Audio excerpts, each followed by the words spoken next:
Hello again, everyone. So today I'm going to talk about the suit of wands in the tarot card deck.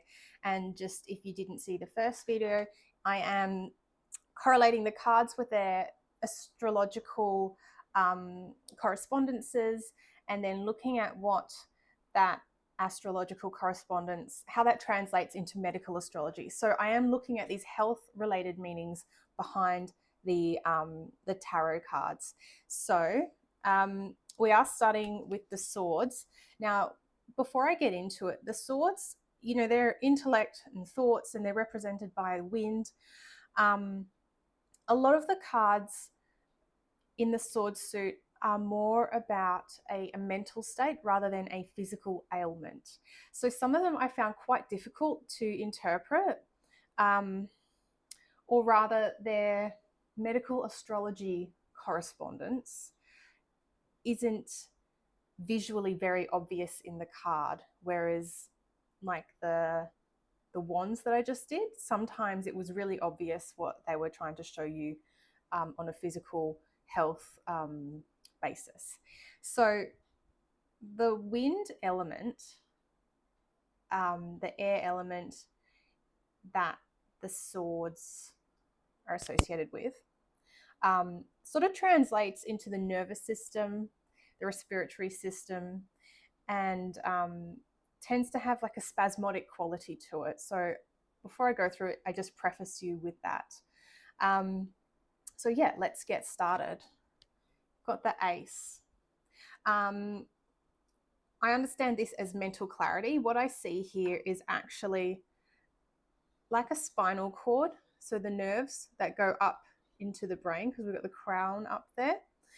So this to me, I would read it as the spirit that is housed in the nervous system. So our nervous system being electricity, and that is like our spirit that is housed within our body. It resides within the nervous system. So that is what I would read that as. And, you've got the hand of God here. So it's a very spiritual card by nature. Number 2, this is Moon in Libra. It's an interesting card because it can represent hormonal imbalances. So Libra does have a hormonal association and rulership, and so does the moon, because the moon is cyclical, especially with like female hormones. And you can see the moon in the picture here, which is a hint as to like the lunar association. Kidney issues. So that's issues of water retention, or the way the body is processing the water. And we can see that because there's so much water in the background. If a card has heaps of water showing in it, we do want to look at the fluids of the body and fluid homeostasis. Headache. So even though Libra rules the kidneys and endocrine system and skin, it is 180 degrees away from Aries. So by reflex in astrology, it's kind of like when something ping pongs across. By reflex, there is an Aries energy here. Aries rules the head. So this card can also indicate headache. The Two of Swords that she has crossed in front of her, that is two extremes. So again, we've got Libra, which loves balance and harmony. That can reflex to Aries, which is quite extreme. So this card really is about, finding balance where and when there is no balance, when there is imbalance, illness occurs, but particularly looking at hormonal issues, issues of water retention, kidneys, and so on. Oh, I've got my cards out of whack. Here we go. Number 3. 3 of Swords. So this is Saturn in Libra. Remember, Saturn is restricting, it is chronic, it is calcifying, it forms crystals, it's hardening. This card is an interesting one to interpret. I sort of cardiovascular disease, yeah, we see your heart, so that's really obvious symbolism for us to understand what it means. However, Saturn in Libra, again, we've got the kidneys and we have rain, so there is like an association between the card and the fluids of the body. So when people have cardiovascular disease, not always, but it's quite common to have kidney issues and issues of water retention. So that's what I see in this card. Heart disease, yeah, where there is kidney dysfunction, ailments from grief. I mean, that's a bit more of a classic interpretation. Increased uric acid damaging blood vessels. So when there's heaps of uric acid, they form crystals and they can lodge in the blood vessels. This is gout, and it's quite painful. And that would be the Saturnian effect. Um, Adrenal fatigue possibly as well. So unable to generate aldosterone, causing increased urination, debility, and fatigue. Again, this is an interesting card to interpret. What I have given you is a lot of the medical astrology, but if you're just going on the symbol, we're going to look at cardiovascular issues with issues of fluid homeostasis. Number 4, Four of Swords. This is Jupiter in Libra. So Jupiter is expansive and it's a lot. It makes a lot of whatever or wherever it is. So Jupiter in Libra, expansion of relaxation. So needing to relax, rest, yeah.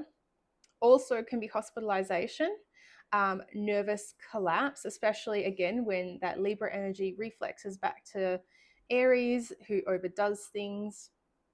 That's this card here. Unfortunately, there's no real aha, oh my gosh, medical meaning behind this. I think that is really amazing. It kind of has its traditional meaning in this context. It is about needing to find balance. Number 5. So this is Venus in Aquarius. Venus is very relaxed. Venus has a very relaxed tone. Aquarius has Uranus rulership, or Saturn, depending if you're looking at traditional or not. Aquarius rules the circulation, sorry. So there, in this card, there are issues of circulation, lower leg edema possibly. So when Venus is too relaxed and it's in Aquarius, the lower leg, we can have just really relaxed blood vessels. So we have issues of circulation. Low blood pressure. Note that Aquarius rules the lower leg, like the calf. So this card, 5, 6, and 7, you'll see men with little boots. Again, look at the clothing that the characters are wearing. They quite often highlight the body part that is under the rulership of the sign the card represents. I hope that makes sense. This is an Aquarius card. Aquarius rules the calves. The men are all going to have little boots on, so it's going to bring your attention to their calves. Lack of autonomic nervous system communication, causing health issues, chaos. This is a very chaotic card. Aquarius can have a very chaotic energy. So that is a different interpretation of that. And again, this whole suit of swords, I don't find in this Rider-Waite deck that they visually represent the medical astrology correspondence very well. So, you know, I do see that if you're watching this and going, I don't get it, that's fine. I'm just giving you some ideas. 6 swords. This is Mercury in Aquarius. Again, note the man with the boots. So that lower leg rulership. Mercury has a nervous system nerve rulership. So in this case, we can look at the lower leg nerves. Are there issues of the lower leg nerves? Again, issues of circulation. Electromagnetic frequency sensitivity. This card isn't very obvious with that one either, but that is a meaning of Mercury in Aquarius. So Mercury, yeah, is about movement and communication. Aquarius has that erratic nature. So there's erratic action of the nerves. And the more obvious meaning is cutting through the distress as well.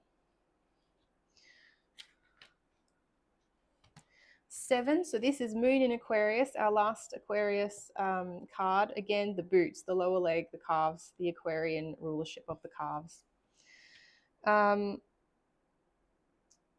Erratic mood and energy. So this guy's kind of been shifty and weird in the card, and we can see that.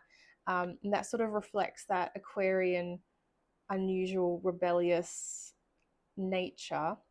It's a card of trickery and deception, but consider the nervous system in this as being tricky or deceptive. I guess with all of these swords cards, consider the nervous system. If you get a sword card, there is a nervous system component to whatever you're looking at, if that's how you're reading the cards.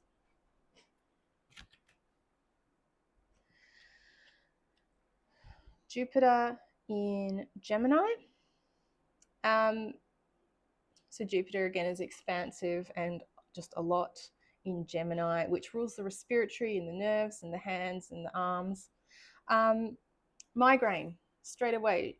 We've got the head that is bound, so like a binding headache, a tension headache, a migraine, because all that nervous energy of Gemini with Jupiter creating an expansion of it, that can be a lot of energy in the head.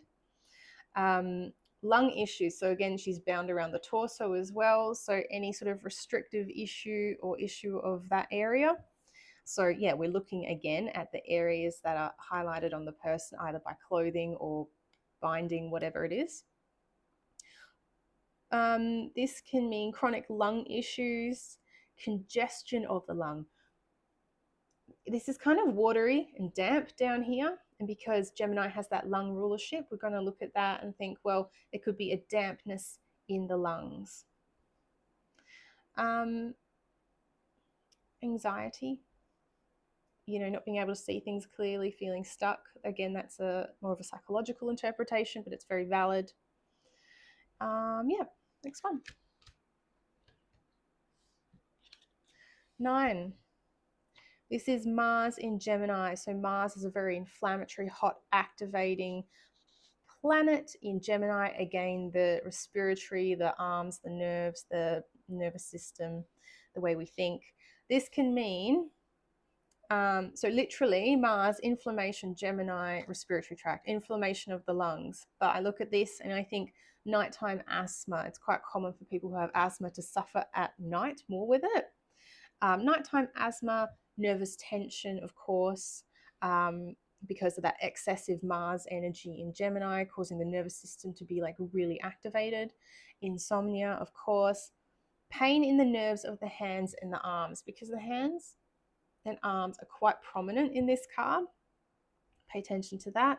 And they're under the Gemini rulership. Bronchitis and bedridden due to pain. 10 of Swords. So this is the sun in Gemini. So the sun, whilst it's very tonifying and nurturing in some ways, it is a very active, hot, warm, I should say, warm planet. So it does bring a lot of energy.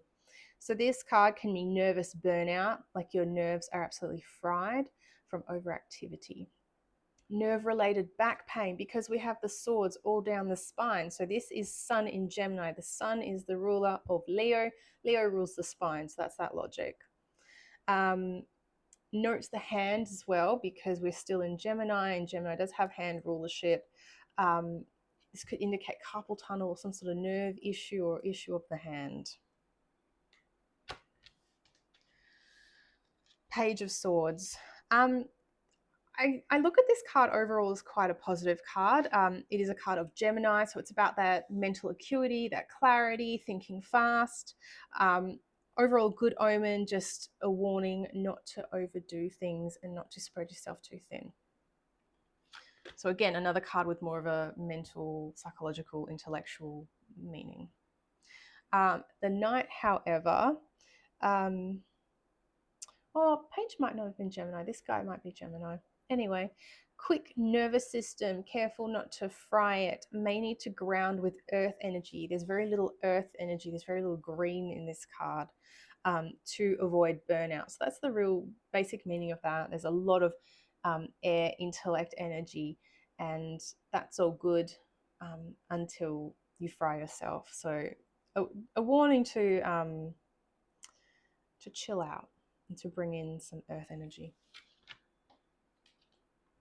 Queen of Swords is so interesting, right? So she is known as the Barren Queen and is associated with fertility issues. I think she's ruled by Libra.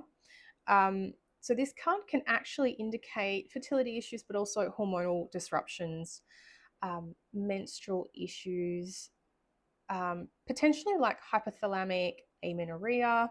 Now, don't go using cards to diagnose yourself. I'm just giving you, possible medical astrology associations.